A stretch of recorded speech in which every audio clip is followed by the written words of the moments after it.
ఇంకా నా బైక్ అయితే పోయినట్టే. రైల్వే పార్సల్లో బైక్ ఇచ్చే ముందు ఒక్కసారి ఈ వీడియో చూడండి.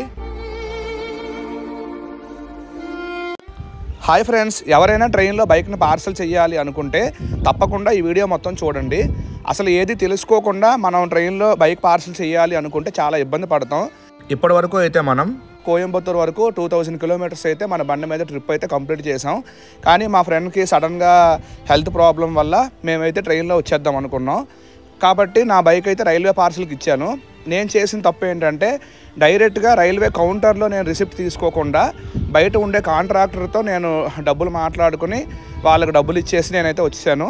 కానీ ఆయన ఏం చేశాడంటే వెంటనే రైల్వే రిసిప్ట్ తీసి బైక్ పార్సల్ చేయకుండా ఆయన దగ్గరే కొన్ని రోజులు బైక్ అయితే ఉంచుకున్నాడు. నేను ఎన్నిసార్లు కాల్ చేసినా ఈరోజు పంపిస్తాను, రేపు పంపిస్తాను, నా చాలా అబద్ధాలు అయితే మాకు చెప్పాడు.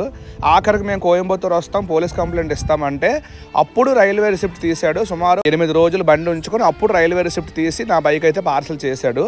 ఎవరైనా ముందుగా మనం బైక్ ట్రైన్లో పార్సల్ చేయాలి అనుకుంటే డైరెక్ట్గా రైల్వే రిసిప్ట్ తీసుకోండి. బయట కాంట్రాక్టర్లు ఉన్నా మీ ముందే రైల్వే రిసిప్ట్ తీసి మీ ఫోన్ నెంబర్కి మెసేజ్ వస్తుంది, మీకు మీ యొక్క బైక్ రైల్వేలో బుక్ అయ్యింది పార్సల్ సర్వీస్ కోసమని. ఆ మెసేజ్ వచ్చే వరకు మీరు అక్కడే వెయిట్ చేయండి. పొరపాటును కానీ కాంట్రాక్టర్ బైక్ ఇచ్చేసి మనం వచ్చామంటే మాత్రం మనకైతే తప్పకుండా చుక్కలు అయితే కనిపిస్తాయి. నా బైక్ అయితే ఈరోజు వచ్చింది, రేపు వచ్చింది అని చెప్పి ప్రతిరోజు నాకు స్టేషన్కి వెళ్ళమనేవాడు ఆ రైల్వే కాంట్రాక్టర్ అయితే. నేను శ్రీకాకుళంలో ఉంటాను, విశాఖపట్నం వరకు 100 కిలోమీటర్లు ట్రావెల్ చేసి నేనైతే ఆ బైక్ కోసం వెళ్ళేవాడిని. తీరా అక్కడికి వెళ్ళేసరికి ఈరోజు ట్రైన్ ఖాళీ లేదు, రేపు ఎక్కిస్తానని చెప్పి చాలా అబద్ధాలు అయితే చెప్పాడు. ఆఖరికి నేను కంప్లైంట్ ఇస్తానని చెప్పి ఆర్పిఎఫ్ వాళ్ళతో కాల్ చేయిస్తే అప్పుడు నా బైక్ అయితే రైల్వే పార్సల్కి అయితే ఇవ్వడం జరిగింది. కాబట్టి అందరూ ముందుగా చూసుకోండి. మనం రైల్వే పార్సల్లో బండి ఇచ్చిన వెంటనే వాళ్ళు ఆన్లైన్ చేస్తే ఈ రిసిప్ట్ అయితే మనకి ఇస్తారు. ఈ రిసిప్ట్ ఉంటే మనకు మెసేజ్ వస్తుంది. ఆ వచ్చిన మెసేజ్లో ట్రాకింగ్ ఐడి అయితే ఉంటుంది.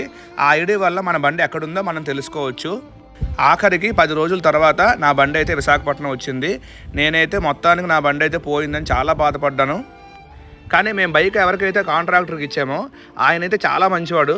ప్రతిసారి ఫోన్ ఎత్తి అబద్ధం చెప్పేవాడు. చాలామంది లేట్ అయితే ఫోన్ ఎత్తకుండా ఫోన్లు కట్ చేస్తారు. కానీ ఈయన మాత్రం ప్రతిసారి ఫోన్ ఎత్తేవాడు. ఫోన్ ఎత్తి ఈరోజు ఇస్తున్నాను, రేపు ఇస్తున్నాను అని చెప్పి ప్రతిరోజు లేట్ చేసేవాడు. అలానే రైల్వే పార్సల్లో మన బండి వెయిట్ ఎంత ఉంటుందో అంత డబ్బులు, అలాగే ప్యాకింగ్ ఛార్జెస్ మాత్రమే మనం పే చేయాలి. ఈ యొక్క బయట కాంట్రాక్టర్లు చాలా వేలకు వేలు డబ్బులు అయితే అడుగుతారు. ఎవరు ఈ మాయలో పడకండి దయచేసి. మీ ఫ్రెండ్స్ అండ్ ఫ్యామిలీ మెంబర్స్కి ఈ వీడియో షేర్ చేయండి. సబ్స్క్రైబ్.